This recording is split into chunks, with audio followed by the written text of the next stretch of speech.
हमारे यहाँ आए हुए पिता समान व माताएं व भाई व बहन व बच्चे सभी को दास की तरफ से प्यार भरा विश्वरूपाय नमः, विश्वरूपाय नमः।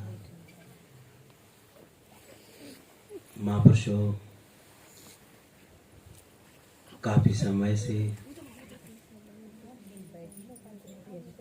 महापुरुष अपने मुखारविंद से प्रभु परमात्मा की चर्चा कर रहे हैं, तरह तरह से बता रहे हैं। आज सत्संग का दिन है, सत्संग है। महापुरुषों, सत्संग की महिमा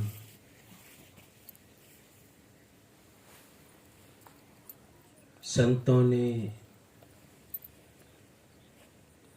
गाई है, अनंत बताई है। सत्संग की महिमा अनंत है।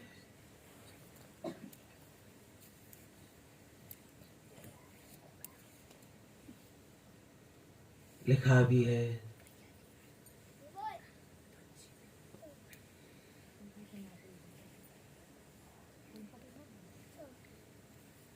संतों ने कहा है, बिन सत्संग विवेक न होई, राम कृपा बिन सुलभ न सोई। बिना विवेक के सत्संग नहीं होता। कहने का भाव है कि हम सत्संग में बैठे तो हम विवेक से शब्द को समझें, सुने।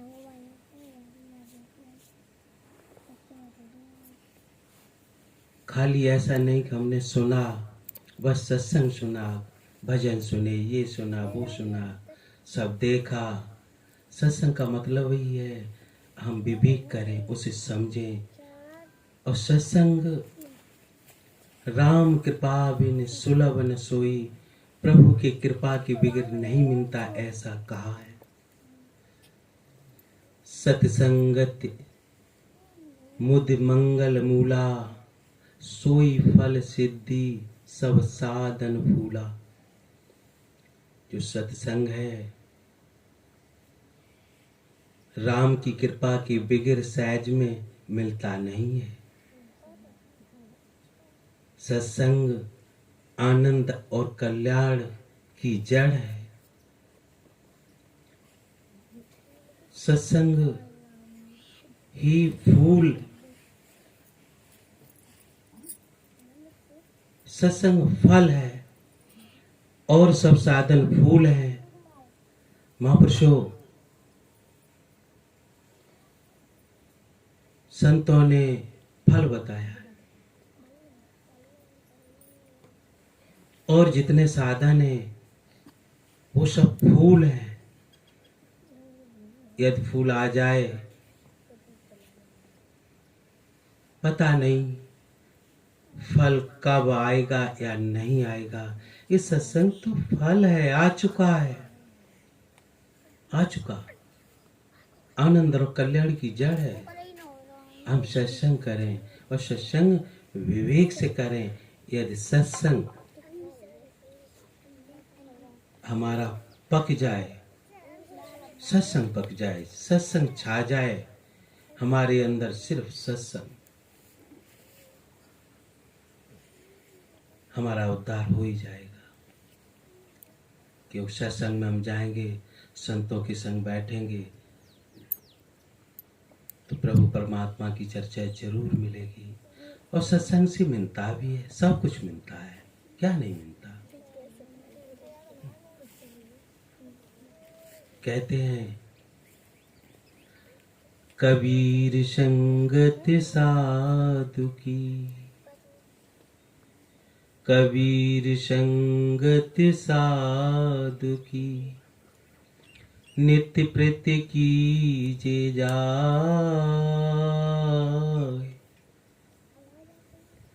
दुर्मति दूर बहावती, सुमिते देती बताए।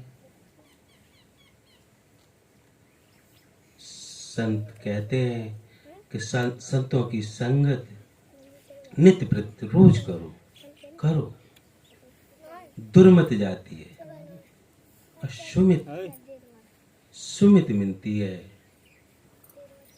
कुमित सुमित सबके ओर रही, सबके हृदय में कुमित और सुमित रहती है। हम सब व्यवहार में भी देखते हैं, कभी हम किसी पे क्रोध करते हैं और कभी किसी से खुश होते हैं।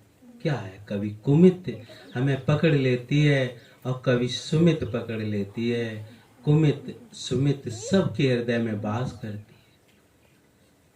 नाथ पुराण वेद ऐसे कही, वेदों ने पुराणों ने ऐसा कहा है। महापुरुषों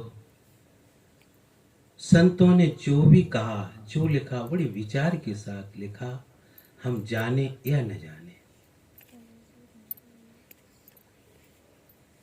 सत्संग में हम व्यवहार में भी देखते हैं।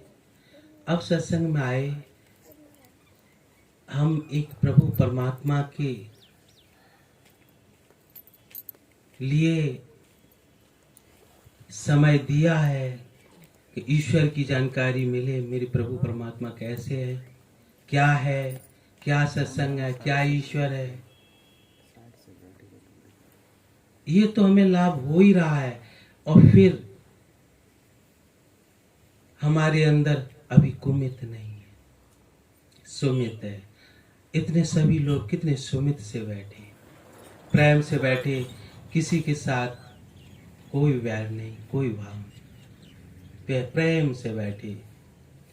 जहां सुमितता संपत्ति नाना, जहां कुमितता विपत्ति निधान।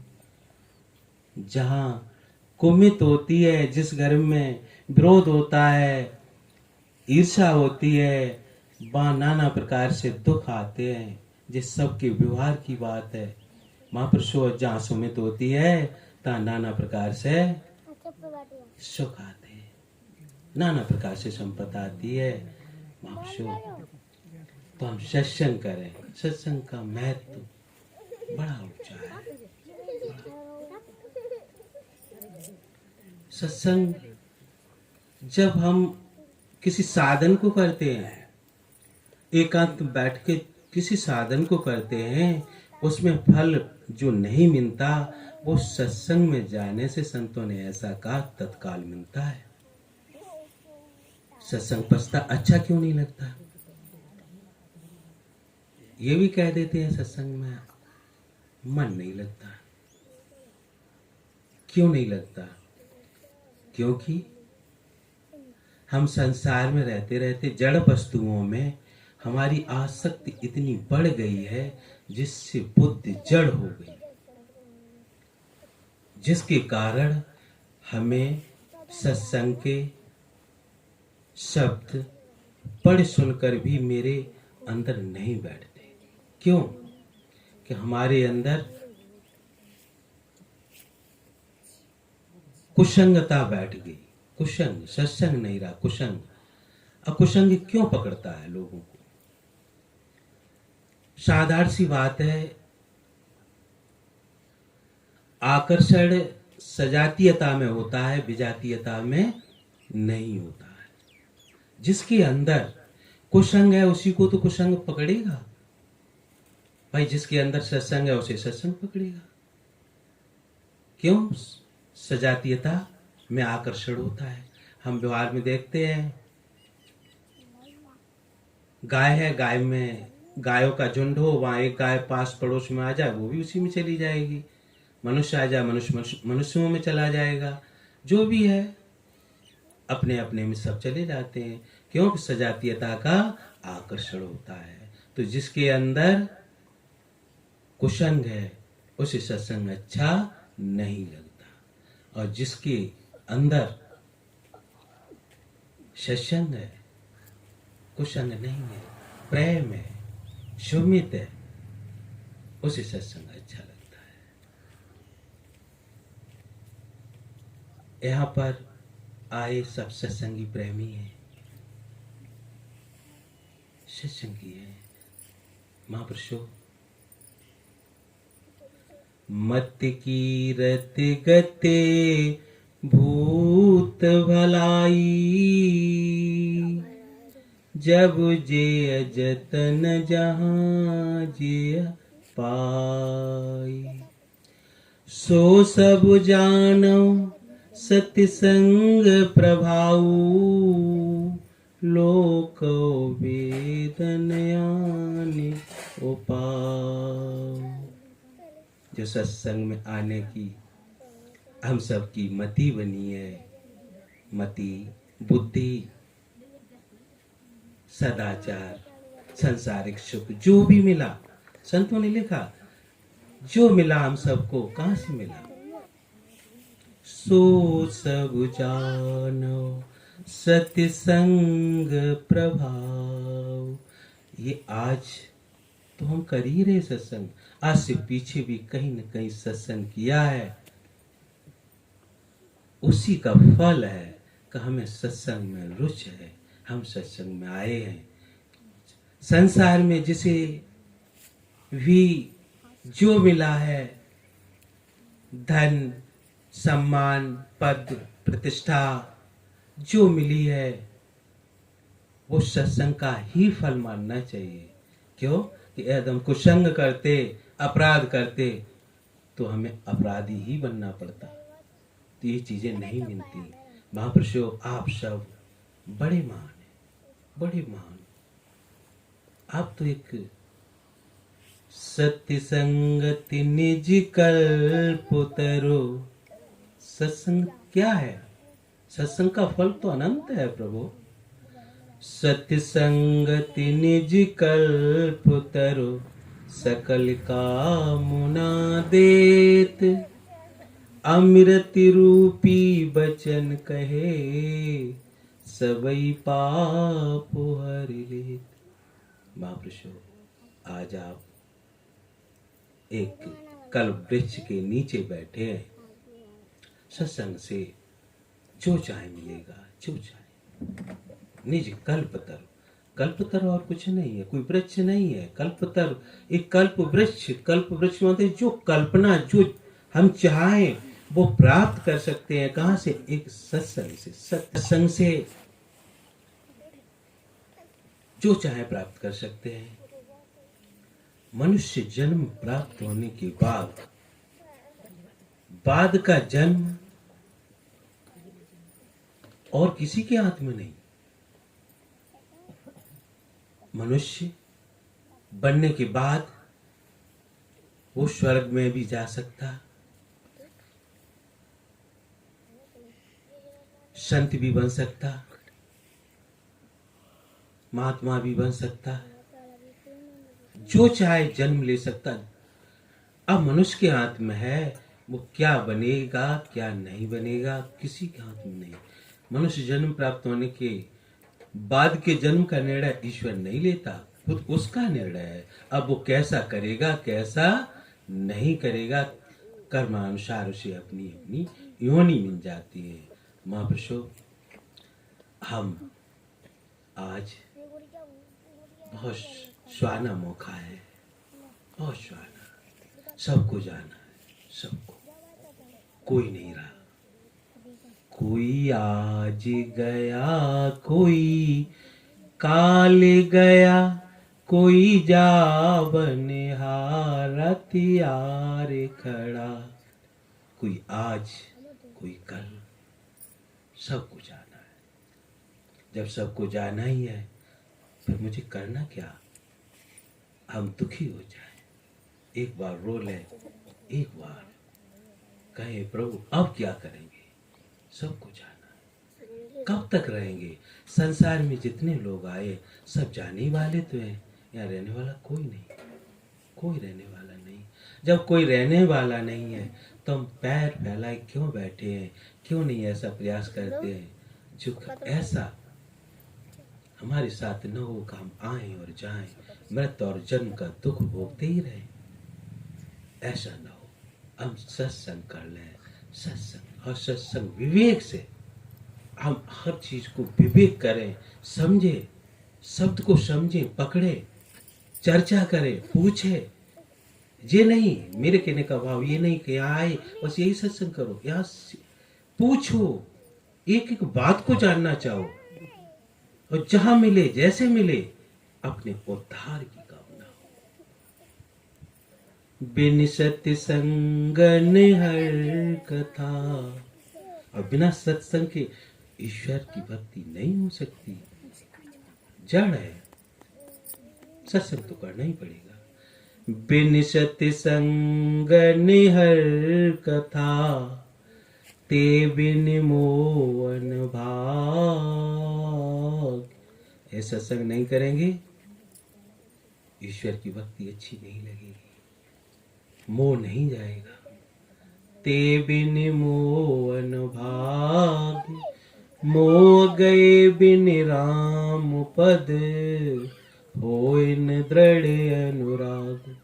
यदि मोह नहीं गया तो ईश्वर के चरणों में प्रेम नहीं होगा। ईश्वर के चरणों में प्रेम हो, ईश्वर के महापुरुषों, ईश्वर की बात आती है। सत्संग, सत्संग दो शब्दों से मिलके बना है, सत्य और संग। सत्य कहते हैं जो अपरिवर्तनशील, जिसमें कभी कोई परिवर्तन ना आए, जैसे ईश्वर अर्थात ईश्वर। और संग किसे कहते हैं? एक से अधिक लोगों के संग को हम संग कहते हैं। ये क्या है? सत्संग कहते हैं संतों के सानिध्य में रहना। संतों के सानिध्य को क्या कहेंगे? संग। कहाँ बैठे हैं? सत्संग। किसकी चर्चा हो रही है? एक ईश्वर की, जो सत्य है। सत्य कैसा होता है? जो अपरिवर्तन है। आप सब अपरिवर्तन सत्य बैठे हैं, बस भूल इतनी है सिर्फ जानते नहीं। बालापन से अभी तक कहीं परिवर्तन हुआ नहीं, शरीर में परिवर्तन हुआ। किसी से पूछा जाए आप इस छोटे से थे, क्या वही है? कोई कहेगा हम वो नहीं है, कहेंगे हाँ वही है। और लोग कहेंगे भैया बदलाव तो काफी आ गया। बदलाव किस में आया? शरीर में आया, मन में आया, बुद्धि में आया, वाणी में आया, समाज में आया, धन दौलत में आया, गरीब थे अमीर हो गए, सब में आया। मैं तो वही हूं, इसलिए आप सब सत्य बैठे। कहा भी है कबीर जे जे आत्मा ते ते साल की राम। जितनी आत्मा है सब ईश्वर है, सब। कभी परिवर्तन नहीं होता, आत्मा में कभी परिवर्तन होता नहीं होता। हम यही हैं, इस शरीर को छोड़ने के बाद भी जहाँ जाएंगे आत्मा तो यही रहेगी। इससे पीछे भी यही थी, आगे भी यही रहेगी। शरीरों में परिवर्तन होता रहा। ये शरीरों का परिवर्तन रोकने के लिए आ जाए, किसके लिए? संग। हम सब बैठ के ईश्वर का संग करें। संतों का संग ईश्वर का संग हो जाता है। संतों से, क्योंकि संतों के पास जानकारी होती है, तो उनसे हम विनम्रता से पूछना चाहते हैं आखिर हम क्या करें? क्या ऐसे ही मरते रहेंगे, ऐसे ही जन्म लेते रहेंगे? क्या मनुष्य बन के हम सुखी हैं? अभी सुखी नहीं है। क्यों नहीं सुखी? इसका मतलब हम अपनी मंजिल पे नहीं पहुंचे। मंजिल पे नहीं, यदि मंजिल पे पहुंच जाए दुख का रहना संभव ही नहीं, फिर किस बात का दुख? महापुरुषों लिखा है, इतना अच्छा सत्संग है। राम बुलावा भेजिया, दिया कबीरा रोय। जो सुख सत्संग में, सो बैकुंठ न होय। कितना अच्छा लिखा। राम ने बुलावा, जब अंत समय कबीर साहब का आया तो रोने लगे। जो सुख संतों के संग में है वो सुख और कहीं नहीं, बैकुंठ में भी नहीं। महापुरुषों ऐसे सुख में बैठे, ऐसी जगह बैठे, यदि मन लगा के ध्यान से हम जानना चाहे, समझना चाहे, तो यहाँ पे कोई दुख शेष नहीं रहेगा। जो चाहो वो हाजिर है। सत्संग रूपी गंगा में हम सब स्नान, सत्संग की आज साल का पहला दिन है। आज सत्संग की चर्चा, आज से सत्संग दास का यही भाव रहेगा, आप सभी लोगों को पूरे वर्ष सत्संग मिले और बहुत बहुत आप सबका मन लगे, आप अपने उद्धार की कामना करें, आप कल्याण की कामना। सत्संग का वर्णन करते नहीं बन सकता। सत्संग का वर्णन कामधेन और कल्पतरु, नहीं कहते कामधेन गाय हमेश दूध देती है, कल्पतर हमेश फल देता है। इसी तरीके से सत्संग है। कामधेन और कल्पतरु जो सेवक फल हो, सत्य संगत छिन एक में प्राणी पावे सो। एक क्षण की सत्संग की बात है महाप्रभु, कितनी उपमा, एक क्षण, एक पल। साधु संग पल एक को पुण्य निबर नो जाए, रति उपजे हरि नाम सो सब रो पाप विलाय। एक क्षण, एक पल, रत मन भाव विभोर हो जाएंगे आप, सब कुछ मिल जाएगा। सत्संग क्या है? सत्संग एक भाव की दिशा है। सत्संग कोई विचार की दिशा नहीं, सत्संग एक भाव की दिशा है। भाव, जब हम विचार में होते हैं तब हम अपने से बहुत दूर होते हैं। विचार में हम देखें, अभी विचार आ जाए तो कहीं दिल्ली है, कहीं बॉम्बे है, कहीं गांव में है, कहीं घर है, यहाँ बैठे पता नहीं अपने से अलग चले जाते हैं। धागा टूट जाता है, हम अपने में नहीं होते हैं। जब विचार में होते अपने से अलग होते हैं, कहीं और, कोई रिश्ता नहीं, रिश्ता टूट गया, धागा टूट गया। और जब निर्विचार होते हैं, एक पल विचार की धारा बंद हो जाए, किसी क्षण एक पल विचार रुक जाए। क्यों विचार क्यों रुक जाए? विचार भूतकाल का होता है, भविष्य काल का होता है, वर्तमान का विचार कभी होता ही नहीं।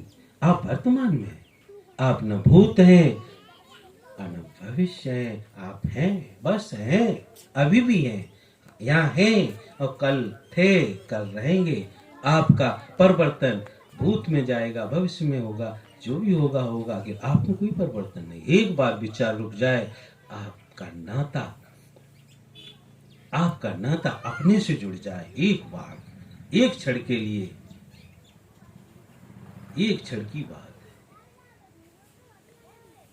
तो सत्संग क्षणिक इतना दे जाएगा जो कई जीवन नहीं दे सकते, अनंत अनंत जीवन नहीं दे सकते। वो एक क्षण का, एक क्षण छीन एक ध्यान विधेय समाई, ताकि में मां बरनी न जाई। कबीर साहब कहते एक चिन्ह, एक क्षण के लिए विधेय में समा जाए, उसकी महिमा का वर्णन नहीं।